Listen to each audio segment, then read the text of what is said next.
哈嘍大家好，我係魏文清。林安安同可可暫名係中央今年贈予香港嘅一對大熊貓，係回歸以來嘅第3對。文化體育及旅遊局聯同海洋公園為一對新熊貓舉辦大熊貓命名比賽。命名比賽已於10月27日午夜截止，海洋公園收到2萬幾份命名建議，12月下旬公布結果同頒獎。新熊貓中嘅雄性林安安嘅命名問題喺網絡上引起廣泛討論，爭議點在於有啲人認為熊貓本身已有名字，而且名字好好，傾向保留原名，但有啲人則認為香港第一對熊貓中嘅雄性就係叫做安安，唔想新熊貓同已故嘅安安撞名。呢條片會先簡單回顧香港首2對大熊貓嘅命名過程，然後說明改名派同保留原名派雙方嘅觀點，最後再抒發一啲個人意見。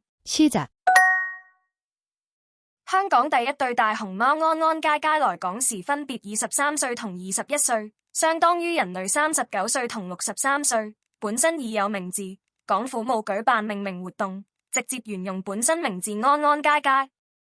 第2對熊貓樂樂盈盈來港時約2歲，當時冇正式嘅名字，只有編號。樂樂盈盈個名係通過命名比賽而選定。第3對熊貓林安安、可可現年5歲幾，最終名字會由評審團選出，評審方法未知。2007年嘅命名比賽共收到13000份參選作品，撇除重複名字後，收集到6700對名字。評審團先選出樂樂為最佳作品，然後喺逾150個有樂樂嘅組合中，選出盈盈作為雌性熊貓嘅名字。呢次命名比賽嘅挑選方法或者會同上次嘅做法類似。熊貓本身已有名字，而且名字好好，好有意思，沿用安安原名就好。呢個都係我最初嘅想法。雄性嘅林安安同雌性嘅蘇雅雅係雅安氏嘅吉祥物，兩雄嘅名字合起嚟就係雅安。我喺度諗，雅安氏嘅同胞會唔會吐槽？你們香港把我們的吉祥物兼最靚的仔都選走了，還要改掉人家的名字，會不會太過分？不過自從研究大熊貓嘅譜系，認識熊貓們稍為多咗少少後，就發現熊貓們會改名，有唔止一個名字係好普遍嘅事。尤其係出差到外省或海外嘅熊貓，身家通常都會俾佢一個適合當地嘅新名字。女韓大熊貓愛寶本名華妮，樂寶本名元欣。女日大熊貓比力喺日本嘅名字係力力，而仙女嘅日本名字係珍珍。林安安嘅同父異母哥哥無傑，到咗新加坡就叫做海海。林安安嘅孖生細佬，現居武漢動物園嘅林安迪。可以話係改咗名做武林，亦可以話係多咗一個名字武林。仲有中央贈澳嘅第2對大熊貓，可以話亞林淑容係本名或乳名，都可以講開開心心係新名，又有乜嘢問題呢？熊貓由家鄉嚟到外地後有新名字，呢個係平常做法，純粹係香港以前冇試過咁樣啫。第1對熊貓安安佳佳沿用本名，而第2對熊貓樂樂盈盈來港前冇正式名字。但係林安安嘅情況同以上嘅例子好似又有啲唔同。林安安同蘇雅雅出生於2019年，當年正好係科學發現大熊貓150周年。就喺當年嘅紀念大熊貓科學發現150周年活動上，中國大熊貓保護研究中心正式向雅安頒發雅雅安安嘅命名證書同出生證明，雅雅安安亦從此成為雅安氏嘅吉祥物。雅雅安安嘅母親分別係蘇珊同林冰，於是佢哋又叫做蘇雅雅、林安安。點為之科學發現大熊貓？即係話喺150幾年前嘅清朝時期，大熊貓仲只係中國四川、陝甘一帶山林裏面嘅野獸，不為世人普遍認識。大熊貓當時亦唔叫大熊貓，當地居民叫佢哋做花熊。顧名思義，就係有黑白花紋嘅熊。大家係咪好鍾意花熊？我都好鍾意花熊。不過當地嘅獵人唔會覺得花熊可愛，只會將花熊視作生財工具，獵殺佢哋，獲取佢哋嘅皮毛。清同治年間嘅1869年，法國神父兼動植物學家戴維喺四川省雅安市寶興縣鄧池溝見到一張黑白熊皮，後嚟又見到長着黑白皮毛記活體熊，隨後更將黑白熊記遺體製作成標本，運去西方。經科學鑑定，黑白熊係新物種，並被科學命名為大熊貓。從此，大熊貓先至被西方甚至全世界嘅人普遍認識，然後先至有熊貓熱潮、熊貓外交等，熊貓先至成為我哋嘅國寶。關於大熊貓歷史上嘅名稱，以至大熊貓係150年間由山林中嘅野獸演變成今日嘅國寶明星，或者以後會獨立製作影片去講多少少啦，有拖無欠。由此可見，雅雅安安個名唔算乳名，而係正式改記名，而且命名又同科學發現大熊貓150周年有關，特別有意思。所以林安安嘅情況好似唔係幾適合同愛寶華尼、樂寶原因等嘅例子去做比較。仲有一點就係，安安的確係個好名字。安字有平安、安定嘅意思，係好多香港人嘅美好願望。而林安安開台食飯，寓意足報平安，攤平超住食粥，用竹子向家鄉嘅奶爸奶媽同粉絲報平安，一切安好，唔使擔心。香港第一對熊貓中嘅雄性，就係叫做安安。我哋唔好忘記陪伴咗港人20幾年嘅已故安安。如果新熊貓又叫做安安，你哋真係覺得咁樣好好？其實我都覺得 this is not good。喺我們是一家熊嗰條片，在下講過會用全名林安安去稱呼譜系號1183嘅大熊貓，將安安呢個名字留俾譜系號327嘅已故安安。呢個係我個人嘅做法，咁樣就唔會同已故嘅安安有撞名問題之餘，又唔會改咗林安安呢個咁有意思嘅名字。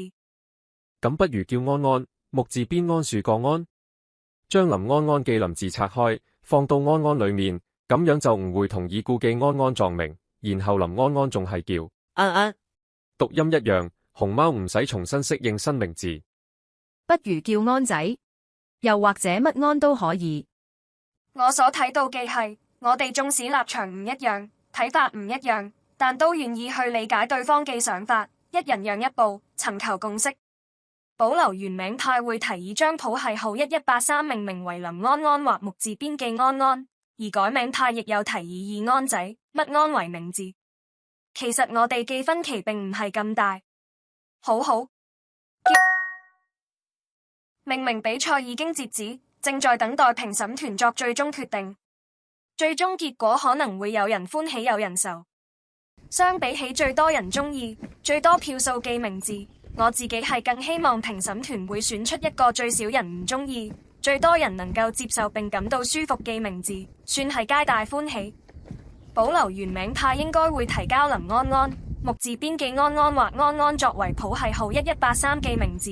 呢幾個其實唔係三個獨立嘅名字，因為底層嘅邏輯係一樣嘅。提交林安安名字嘅市民亦好大機會會接受木字邊安安呢個名字，反之亦然。同樣道理，投稿甜可可或可可作為雌性新熊貓名字嘅市民，除咗自己提交嘅名字外，多數都能接受另外兩個名字，因為呢幾個唔係三個獨立嘅名字，而係只係唔同叫法。呢個係我嘅個人想法。命名熊貓嘅結果尚未知，但我好似已經唔在乎啦。無論譜系號1183會被命名為乜嘢名字，俊華又好，錦松也罷，我都可以叫佢做林安安、林安、安仔、安少、安總、安爺、攤爺、平安、舅公、林國寶、大佬安、麻甩安、靚仔安、廢青安。熊貓係需要一個官方名字，但市民遊客中意點樣叫譜系號1183又有乜所謂呢？隨便啦。劉德華先生，我哋可以用全名劉德華去稱呼佢，亦可以叫佢做劉華或華仔。當然，劉華都可以係劉江華，華仔都可以係任達華，都係會撞名。是但啦，中意點叫譜系號1183咪點叫咯。只要我哋唔係鬧熊，我哋都係中意長腿帥哥林安安就可以啦。下一集將會以甜可可嘅視角睇下佢有邊位明星親戚。可可同兩組親戚都有三重關係。미치겠다 진짜。敬請留意。未完㗎，仲有說在最後。叫安安記大熊貓真係好容易撞名。盤點百度百科上有詞條記大熊貓安安，除咗香港記已故安安同新熊貓林安安外，仲有另外5隻。安安，雄性，2008年生，譜系號705，已離世。母親係國國，有個孖生家姐平平。姚曼係佢細妹，佢係香港大熊貓佳佳嘅外孫。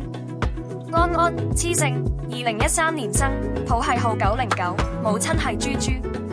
佢係白雪嘅外孫，係林安安表姨。安安，雄性，2022年生，母親係張卡，有個孖生細妹叫中中。蘇珊係佢家姐，佢係雅安士吉祥物蘇雅雅嘅舅父。安安，2023年喺陝西被救助嘅野生大熊貓，年約15歲，已離世。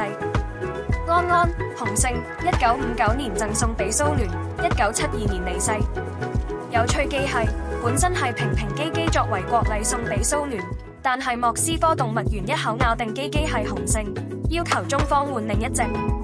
無奈之下嘅北京動物園只好接回基基，換上安安作為雄性平平嘅配偶。其實基基真係雌性，而安安反而係雄性。